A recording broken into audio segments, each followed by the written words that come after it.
Hello, everyone. Our teaching assistant for today is the kitten Smudge. She is the runt of the litter that I'm currently fostering and is available for adoption through CARA, the Cat Advocacy and Rescue Association. So if you're interested in Smudge or her siblings, please check them out. She is super adorable, but not a fan of statistics. She's already run away. All right, so why do we as social workers study statistics? The short answer is because that's the only ethical thing to do. The long answer is because without understanding statistics and research methodology, we can't be effective practitioners. We need to be able to understand the evidence behind interventions, assessment tools, and everything else that we use in order to know how effective it's going to be, or if it's going to be effective at all. There have been interventions that we've used in the past that have been very, very ineffective, in some cases outright harmful. But because we didn't pay attention to the research evidence, we continued using them and harmed a lot of people. So hopefully this is a familiar slide to you, the evidence-based practice process. So you always start with a question that you want answered. For instance, is this intervention, or how effective is this intervention going to be with my particular population? You search for evidence, you critically appraise the evidence you found, and then you decide whether you're going to implement the intervention or not. And most importantly, you evaluate the outcome. The research process mirrors this evidence-based practice process and basically outlines how this evidence is produced. Again, through the initial forming of a question based on a policy or practice context, or what the prior literature tells us through theory. Once we have a question, we form a hypothesis. Now, this is where we try to explain a narrow phenomenon that's untested. It's kind of like an explanatory statement. On the other hand, a theory tries to explain the world with a wide set of phenomena. So, for instance, the ecological framework theory that the social work MSW program is based on looks at the individual within their family, within their community, etc. So the wider theory is that each of these levels is going to have an impact on our individual. A hypothesis is going to take just one little aspect, that entire theory, to test. So that's why within research methods, you're going to come across the terms null hypothesis versus alternate hypothesis. And we will go through that in detail in a few weeks, but it's all part of the research process. The other part of the research process when it comes to forming a hypothesis is to figure out exactly how we're going to measure the things that we're interested in measuring. Social work involves a lot of very abstract concepts like depression or anxiety.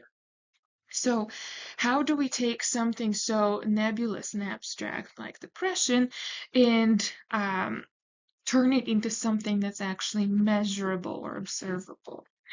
So there's two parts to this. The first part is conceptualization, and that's where we define an abstract concept into something with specific characteristics. So we might say that depression is when someone has a lack of energy, they have fatigue, they have low motivation to engage in work or leisure activities, etc. So through conceptualization, we're taking this abstract idea and figuring out what concepts make up the abstract idea. The next step to forming a hypothesis is the operationalization of these concepts. So now we're going to identify exactly how we're going to measure the concept that we have identified. So, for instance, the depression scale used within the DSM, what are we on? 5 now? 6? I've lost count. Has a whole bunch of items that are used to get at this nebulous concept of depression. So first, depression is conceptualized within these specific items, and then we say that our operational definition of depression is an individual score on a depression scale. All right, so that's one of the stages of forming a hypothesis. Second stage is to figure out which is your independent variable and which is your dependent variable. So variables are something that can change, that they vary, and that you can measure. The independent variable is what we typically manipulate. It's also known as a predictor. So our independent variable is something like group therapy to address depression, and then our dependent variable is the thing that we're trying to have an impact on. It's our outcome.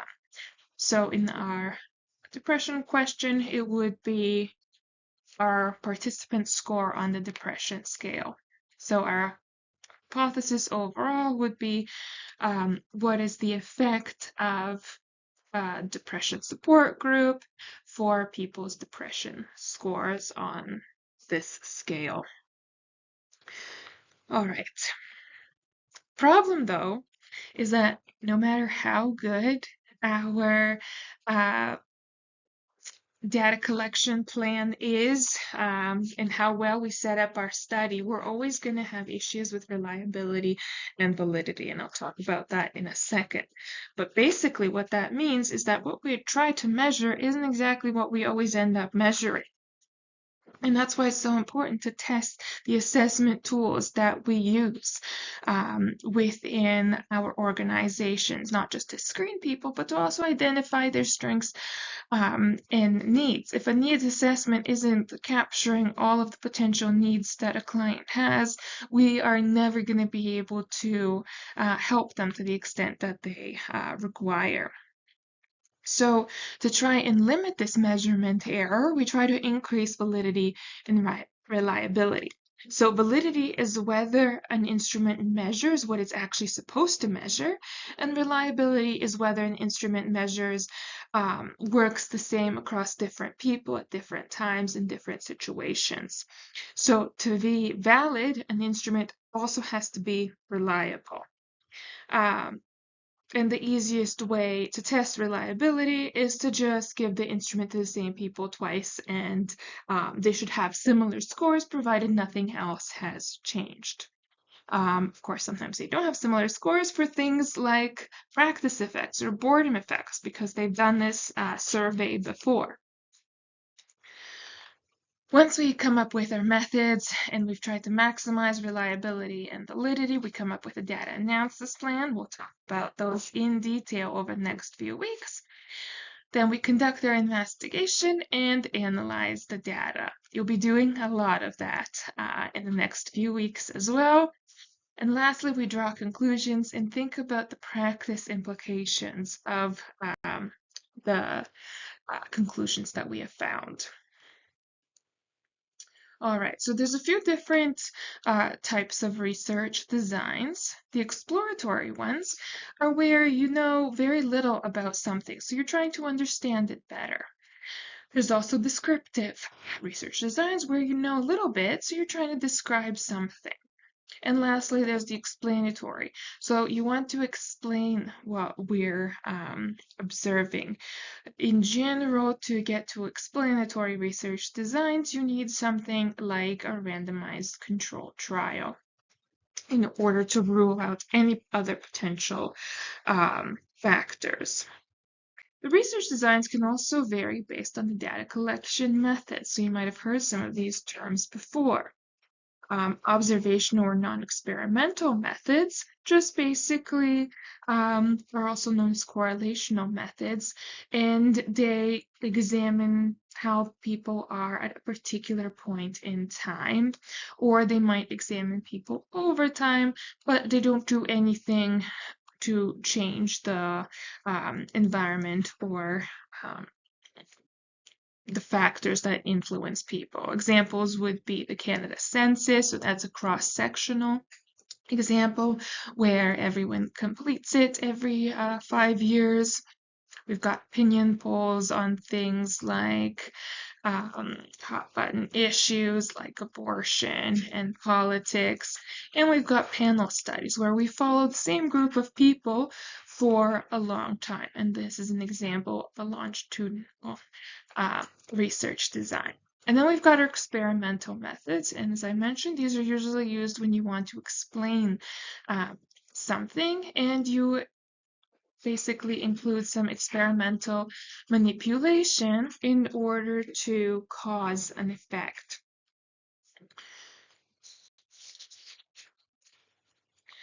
There is one thing that you need to remember, and that's the difference between random sampling versus random assignment.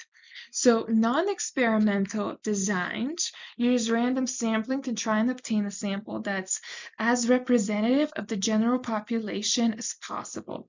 So basically, every single person in the population has an equal chance of being selected. So if we wanted to find out the rate of child abuse amongst youth in Canada, our population would be all of the youth in Canada, and we would try to randomly select from that giant population a more manageable sample that we could actually reach in order to be able to generalize to that wider population. And there's a whole bunch of different ways that we can do that through probability sampling, stratified random sampling, etc. On the other hand, random assignment is what we do when we are using an experimental design to ensure that there's nothing about our sample specifically that is going to cause an effect. So for instance, if we are looking at an intervention that is supposed to decrease anxiety amongst youth who have experienced child maltreatment, we will want to ensure that our participating sample of youth who have experienced child maltreatment is randomly assigned to either the treatment group or the control group. So there's an equal probability of having high anxiety and low anxiety youth in each group. And that way we're able to tell whether it's actually our treatment that's influencing any potential decreases in anxiety, or if it's how something inherent to the sample. So random assignment is part of experimental designs. Random sampling, that's for the non-experimental designs in obtaining our samples. All right. As I mentioned, variables are an object or event that can vary, so it can have more than one form or value. If it can't vary, then it's just a constant. The variables that we're going to look at are independent variable and dependent variable. In general, we assume that the independent variable has some kind of effect on the dependent variable. However, as I'll mention in a second, we're not always sure about the directionality of this relationship for several reasons. So, this is again construct. So we take that multifaceted abstract concept that doesn't exist in the outside world, and we operationalize it in order to measure it. Our operational definitions are techniques that we will use in order to measure something. And a lot of the time, you'll see that this is a scale of some kind, like the Rosenberg self-esteem scale, to break down the concept of self-esteem. So while the conceptual definition is based on theory, the operational definition has to be something that is measurable. So the good thing about operationalization is that it removes vagueness and aids in communicating to others exactly how you're measuring this abstract concept of depression or anxiety, so they can also replicate your research. An issue, though, is that there's rarely one way to define a variable, and that's why we have so many different depression scales out there. We also have to recognize that there could be many different ways to measure the same concept, which makes it hard to compare research. It doesn't mean that we should not try. So how do we measure variables? We might ask people to self-report. For instance, we could ask them, how satisfied are you with your marriage? Or we might ask them to complete a standardized scale on marital satisfaction. We might observe people, so we could videotape a couple interacting and count the number of derogatory statements made about the marriage or one's spouse. We could also look at available records, like checking the divorce records or for the number of documented child abuse cases. Or we might rely on measurement instruments such as the Beck Depression Inventory. No matter which method we pick, as I mentioned, there's always going to be measurement error. So that's the discrepancy between the numbers we use to represent something we're measuring and the actual value of the thing that we're measuring. So to limit this, we do try to increase validity and reliability, but it only works for some types of measurement error. So systematic error is something that exists because of the way that we are collecting the information. So you can see here within this example that part of our little ruler is missing, and that's introducing error to all of our measurements. So this is where we try to make our instruments as valid as possible in order to remove any risk of systematic error. We're not always effective, though. For instance, things like social desirability bias might impact how everyone responds to a questionnaire on drug use, for instance.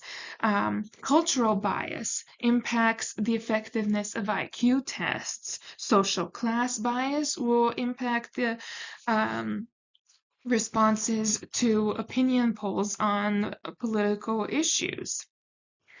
On the other hand, random error is error that doesn't bias our measurements. It just makes them inconsistent from one measurement to the next. So for instance, this little example here is that our measurement actually falls between two values on our scale, which we're unable to capture.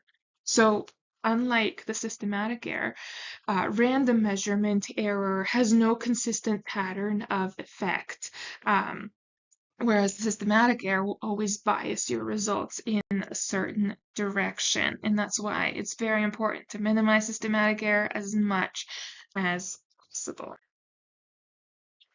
All right, let's talk about reliability and validity in more detail now. So reliability, here's an example. This is not actually a picture of my cat, but it definitely applies to most of my cats. So my cat weighs herself on our bathroom scale on 3 successive occasions, and it measures 9.5 pounds, 10 pounds, and 15 pounds. What is the issue? Is the scale reliability? Reliable. So reliability has to do with the quality of measurements, and we want to see consistency here. So if the measure is applied repeatedly to the same object, and we're not seeing the same result each time, that means that this scale is not reliable. Reliability is missing. There's a few ways to test reliability. The first is retest reliability, which is exactly what my fat cat was trying to do. So it's administering the same instrument, the same person at 2 points in time, and there should be a very strong correlation between the two measures. There might not be exactly the same due to random error, but they should be quite similar. Another type of reliability is internal consistency. This applies primarily to measurement instruments, standardized scales, things like that. What we want to see is that there's internal consistency. All of those items that make up a depression scale, for instance, they should be interrelated with each other. They should all correlate, or it indicates that maybe one or two of our items is measuring something else that's not related to depression. And there's two ways to do that. The split half method, where you just correlate half a scale with the other half of it, or the Cronbach's alpha, which is what we're going to be using, and this is calculated by SPSS for you. Basically, it takes an average of all the possible split half scores. A Cronbach's alpha of 0.9 or higher is excellent, 0.8 to 0.89 is good, and 0.7 and higher is acceptable. So if we look at the Cronbach's alpha from that cookie article that I provided you with this week, you'll notice that the authors provided the Cronbach's alpha for every single scale that they use to evaluate the effectiveness of providing cookies on teaching evaluations. And what's very helpful about that is that now we know how reliable each of the scales that they used is. And we can see that for all the questions, the Cronbach's alpha was 0.89, which is great, fantastic. But when we look at the breakdown for the subgroups of questions, we can see that for teaching content, the Cronbach's alpha drops to 0.5. So what this tells us is that for the teaching content questions, at least, there's very low reliability. So it would have made sense if the researchers had actually decided to drop these questions from their analysis because of this low reliability. That's actually impacting the rest of the evaluation. And we can see that for both the control group here and for the cookie group as well, where it is 0.44, the reliability for this teaching content questions.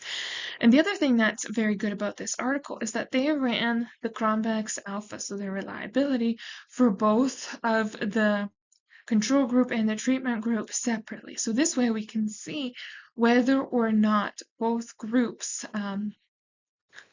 found the scale to be reliable. And we can see that the numbers are slightly lower in general within this cookie group than they are within the control group, but they do follow the same pattern. And overall, the scale is quite reliable, even if that one little subset of questions is not great.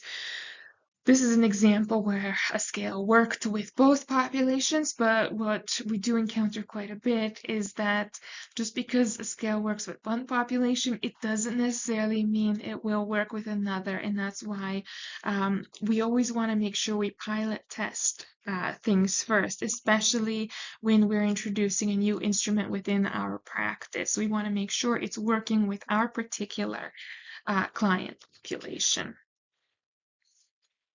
All right, another type of reliability, this is most frequent when you are collecting data. So it's the inter-observer, inter-rater reliability. We want to make sure that if two different people are using the same scale or instrument to assess client, they are going to have very similar scores.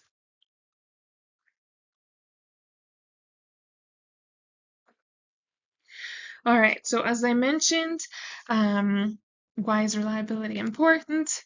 It's because we really need to know whether reliable instruments are being used in a study. It's one of the ways that we assess the quality of the research literature as well as the quality of our practice. Second part to reliability is validity, and this is not just making sure that we're consistently measuring the same thing, but that we're actually measuring what we want to measure. So if we have uh, an instrument that's supposed to measure child maltreatment, does it actually measure all types of child maltreatment, or is it missing out on the risk for neglect or emotional abuse because it's overly focused on just physical abuse? So that's an example of validity. Now, things are going to get a little complicated because there's a lot of different types of validity. But please bear with me. So face validity is the simplest form of validity. It's just a personal judgment. Does it appear that the scale or measure is measuring what it's supposed to measure? And yes or no. It's basically as far as we get with this. It's a personal opinion, so it's really not great. A slightly more useful type of validity is content validity. So this one refers to the degree to which a measure covers the range of meanings included within a concept. But again, it's still quite limited because this is the judgment of a bunch of professionals on whether all possible types of, for instance, child maltreatment are being reflected in the measure, not just a few. The stronger forms of assessing validity are the ones that rely on mathematical checks to make sure that the validity really is there and not just somebody's personal opinion on whether it's there or not. And the first one that we'll look at is criterion-related validity, and there's 3 different types of this one. So this is done mathematically, but basically what it does is it assesses whether, for one thing, is the scale or indicator able to predict something that's going to happen in the future.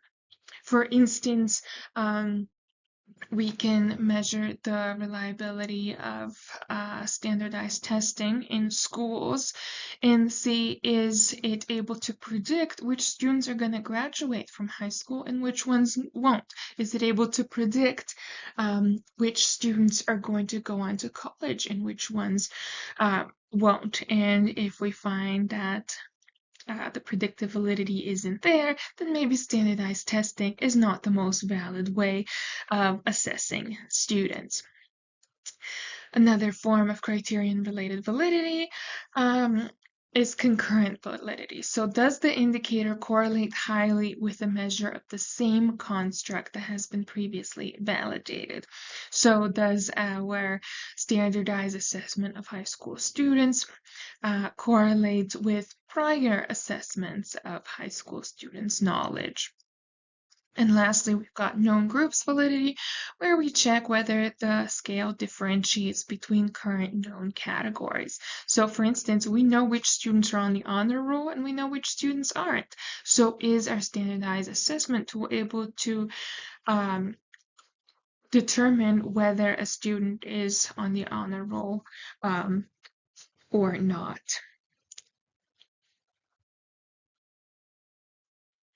Construct validity is the last one we're going to look at, and this is the degree to which an instrument successfully measures a theoretical concept. So the example given here is self-esteem. We want to measure self-esteem and nothing but self-esteem. So we don't want to measure self-confidence, self-worth, or any of the other theoretically similar concepts. So the way we do that is through 2 different types of construct validity. Convergent validity.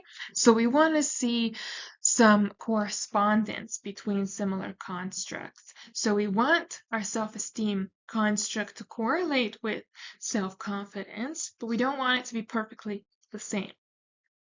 And we also want to see discriminant validity. So it needs to be empirically different from other concepts that are unrelated. So we want to be able to see that our self-esteem construct is able to differentiate between self-esteem and something like locus of control, for instance. Now, I know you're probably stressed out about memorizing each of these different types of validity, but don't forget for the quizzes in this class, you will be allowed to use your notes and books. So don't worry, everything will be fine. So in review, reliability is the consistency of the results in the absence, of course, of any real change. And validity is the extent to which we're actually measuring what we're supposed to measure. And I love this example here of the Hawthorne Labs. You might be familiar with this, but basically, this was a while ago. The Hawthorne experiments looked at whether changing the brightness of the lighting in factories would impact how productive people were. And what they found was that just because they were being observed, people ended up being more productive. It had nothing to do with the brightness of the lights. So here's a little person who's saying, I hope I say the right thing to get my $100 and pizza slice. All right. So again, just to summarize, something can be reliable but lack validity. So we could be consistent in what we're measuring, we're just not measuring the right thing.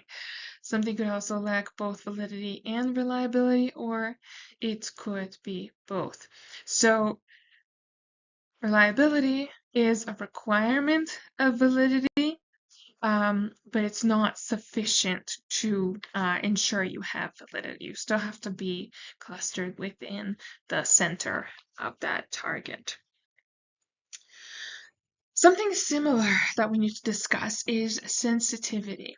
So it's not just that we're measuring what we think we're measuring, we also need to be able to detect subtle differences in the construct being measured. So if we're not able to detect small differences, for instance, somebody who has moderate depressive symptomatology versus severe depressive symptomatology, we might not be able to ensure that people most at risk are being referred for services.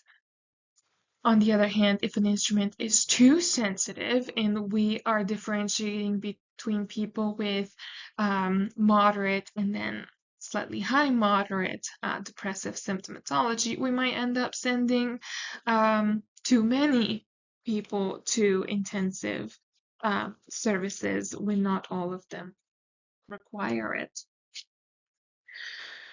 We also have sensitivity and specificity as it relates to the performance of an instrument statistically. So sensitivity here is used to refer to the proportion of individuals with a condition that are correctly identified by the test.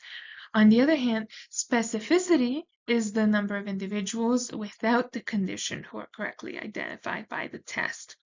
The problem is that there is a trade-off between the two. If you try to increase sensitivity so that you're always able to identify, for instance, those at risk of suicidality, you lower specificity and include some of those individuals who don't have suicidality within your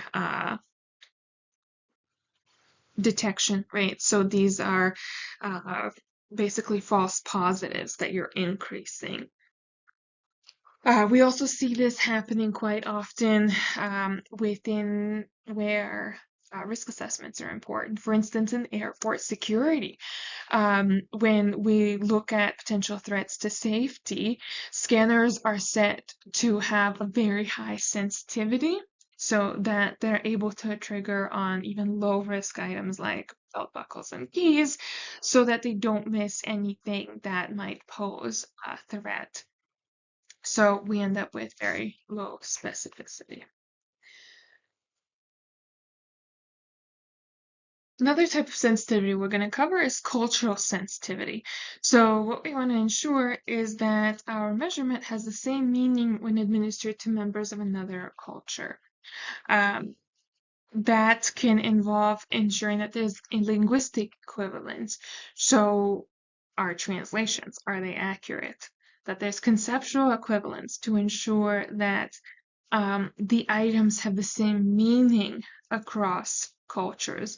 And we see issues like, for instance, with expressions like, are you feeling blue today? If you're familiar with English culture, then you understand it does literally mean, are you feeling like the color blue? It means, are you feeling down or unhappy? And then lastly, we want to see metric equivalence, and that means that mathematically the two instruments, when provided to the two groups, are going to be very similar. My apologies, there's a kitten trying to push over my computer. This is Ash. He is Smudge's big brother. He weighs almost twice what she does. The other thing we have to consider is feasibility. So we might develop this amazing scale that captures absolutely every aspect of depression. It's great, super valid, super reliable. However, it takes an hour to complete. Is that really something that's going to be feasible for your population? Probably not, especially when you're trying to work with people with depression. You need an instrument that is a lot shorter. And you also want to make sure that the language within it is understandable to a wide range of people. That's why we tend to say that any kind of measurement instrument has to be at a grade 5 reading level, basically. And we also have to consider how accessible it is. Is this a measurement instrument that can be taken by people who have hearing difficulties, are blind, or who are unable to read English? Is it still going to be valid if it's read out loud to someone? All right, let's go back to looking at the relationships between our variables. So we covered that independent variables are something that we're presuming cause a change in the dependent variable, and that the dependent variable is something that is dependent on or caused by an intervention. One thing that we always need to remember is that there is absolutely no statistical analysis that can establish causal inference. It's the research methods and the data collection strategy that determine whether we can make causal inference or not. We need to make sure that there's empirical association so that they are statistically associated together. We need to ensure that there's time order so that the cause happened before the effect, and we need to make sure that there's non-spuriousness. So spurious means that it's false or not genuine, and when we say non-spuriousness, we mean that it's a genuine effect that always occurs, not just randomly every now and then. An example would be the relationship between vaccination and autism diagnoses. So we know that the MMR vaccine started in 1995, and this is when the vaccine started, and these are the autism spectrum diagnoses since then, and we see that they increased. Unfortunately, people who do bad science took this and ran with it and made the argument that vaccines cause autism. However, if we look at the data better, we can see that when 99% of the population is getting vaccinated over the past few decades at a very constant rate, our autism diagnoses have continued to increase. And the reason for that is because we're getting better at measuring and detecting autism. It has nothing to do with the vaccine rates. So this is why it's so important to always remember that correlation does not cause causation, and that just because there is an association between two variables, it doesn't mean that they're actually one's causing the other. All right, so always remember, there's got to be an empirical relationship, there has to be a temporal relationship, and the relationship cannot be explained away due to the influence of some third variable. And this is one of my favorite XKCD quote comics. I used to think that correlation implied causation, then I took a statistics class, and now I don't. Sounds like the class helped. And then the little person says, well, maybe. Because, again, we don't know if that was the exact cause. It could have been something else, right? All right. So some of the reasons that we might have an association between two variables that's going to be spurious or not consistently occurring is because there might be a confounding variable.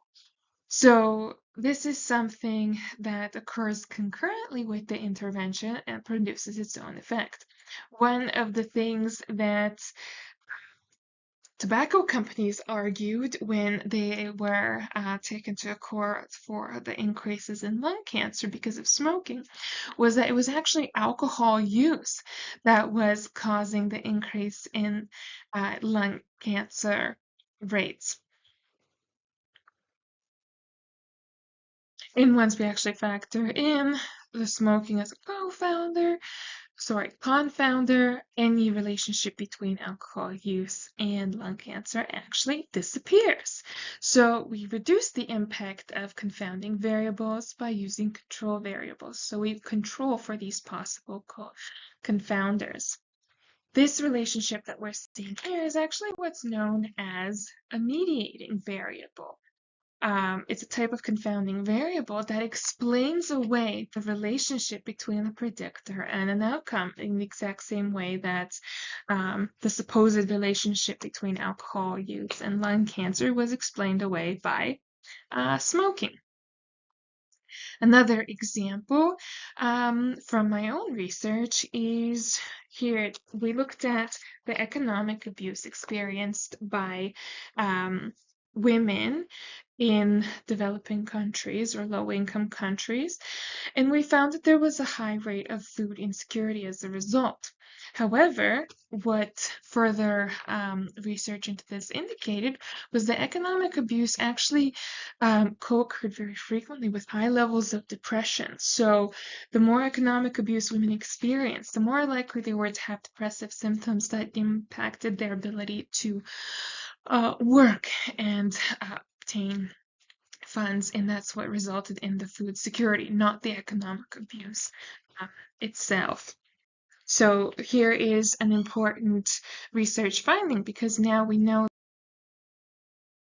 the important thing about this finding is that while we want to strive to reduce economic abuse, reducing economic abuse all on its own isn't likely going to impact women's food insecurity. We also need to address their depression symptoms if we want to ensure that they are able to escape poverty.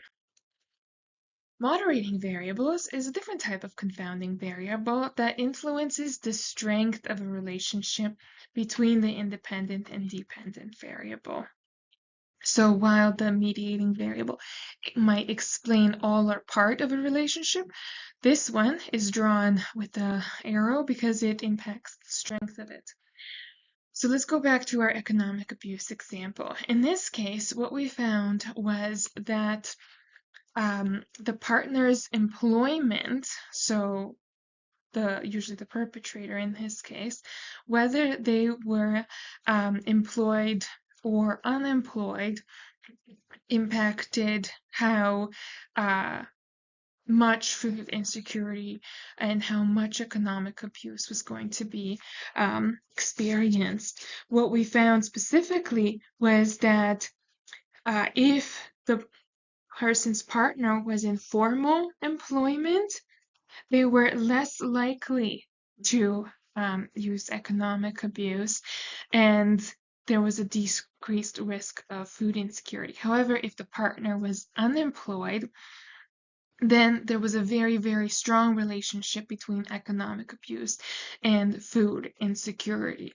So while in both cases, women were experiencing economic abuse if their partner was employed, food insecurity was very low, but if their partner was not employed, food insecurity was very high. To make things even more complicated, what you can have is something that's not just a moderator or a mediator, but it's both.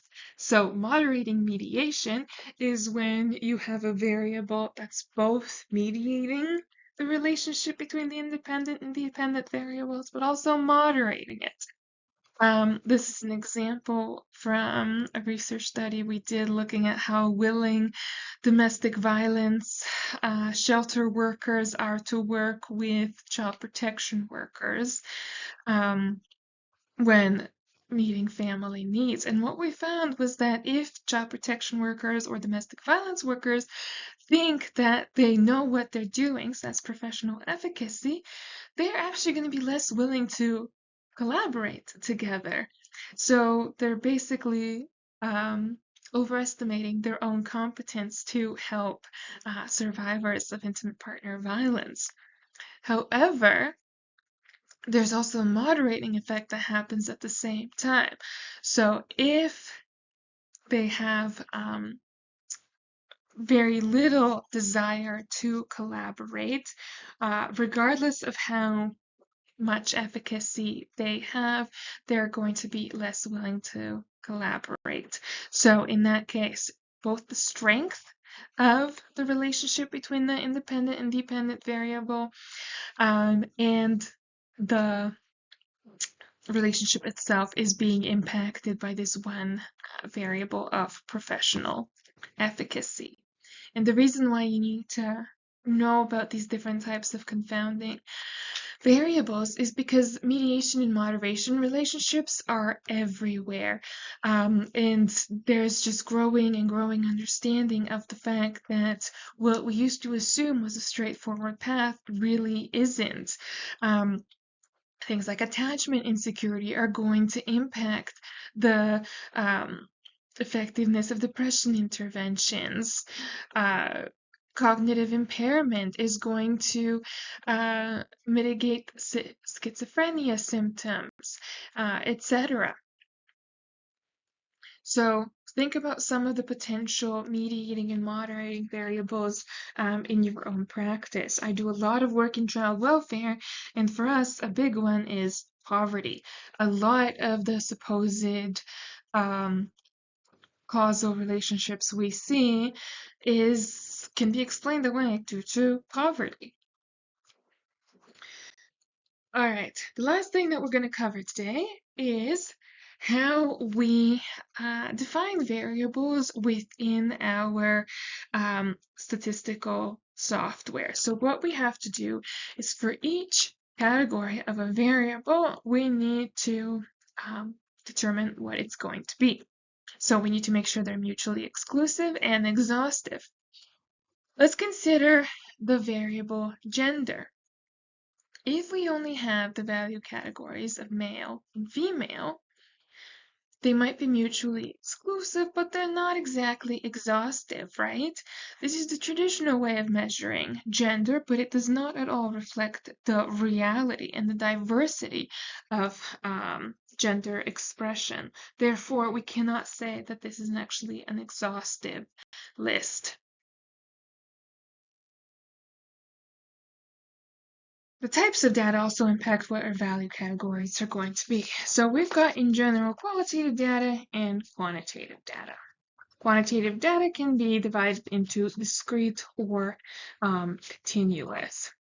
So with quantitative data, what we do is we use numbers in order to represent whatever is being measured, be it gender, race, etc. So in those cases, while we are using a number, that number is only there to symbolically represent this value label. It doesn't actually have a numerical meaning. And I will show you some examples of that. So the most basic level of measurement is nominal. So this is just categories, like for instance, gender, we might define it as male, female, non-binary. So these three are just categories that are distinct. The next level of measurement is ordinal, and this is where the categories have some kind of order. An example could be how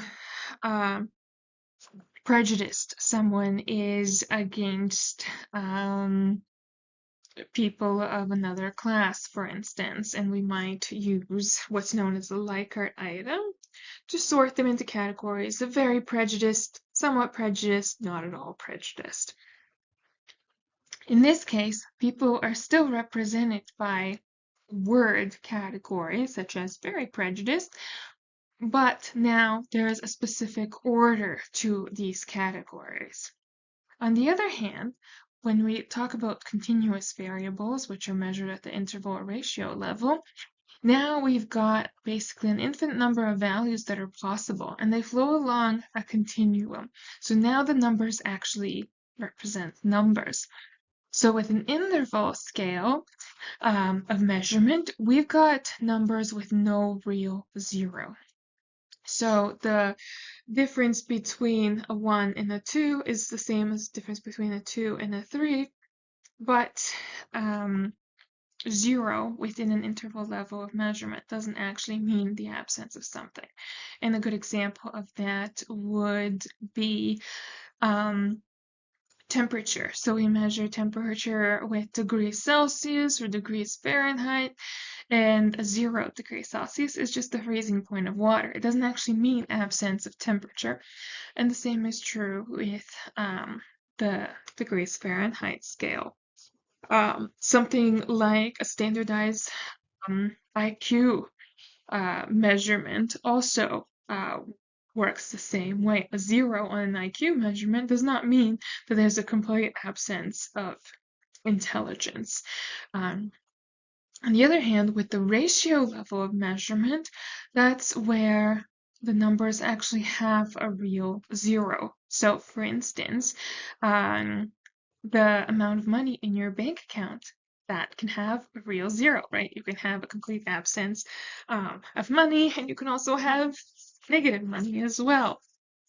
A good way to remember the order for these level of measurements is with the French word noir for black, so nominal, ordinal, interval, ratio, from least complex to most complex.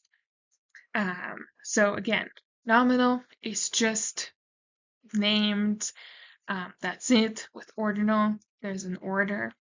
With interval, there's that equal distance between them. And with ratio, not only is there an equal distance, but there's also an absolute 0. Why do we care about how a variable is measured and what its level of measurement is? It's because its level of measurement impacts what we can do with it. The type of statistical analysis and the type of descriptive statistics we can use is completely dependent on how a variable is measured. Let's take, for instance, Likert items.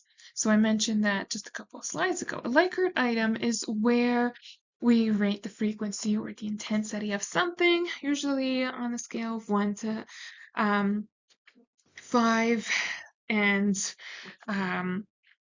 depression inventories, the Rosenberg self-esteem scale, and a lot of other needs assessment tools are based on having a whole bunch of Likert items together. So one Likert item by itself, say this one, never, rarely, sometimes, often, always, it's going to have an ordinal level of measurement, right? They're just words that have an order to them. But the difference between never and rarely versus rarely and sometimes, it's completely arbitrary, right? It just depends on how any individual person defines rarely versus sometimes for themselves. However, if we have, let's say 20 different Likert items like this, what we can do is add them up together into a Likert scale. And once we do that, what we can do is now treat it as an interval level of measurement. And that increases the amount of statistical tests we can run and is more valid than any one item on its own at getting at some of these complicated concepts like depression or anxiety. The other thing that we want to make sure we're doing, where possible, is to try and get at these variables in more than one way, otherwise known as triangulation. So making sure that we see similar results regardless of which measurement it is that we are using, so that we can increase the validity. Think about your own practice.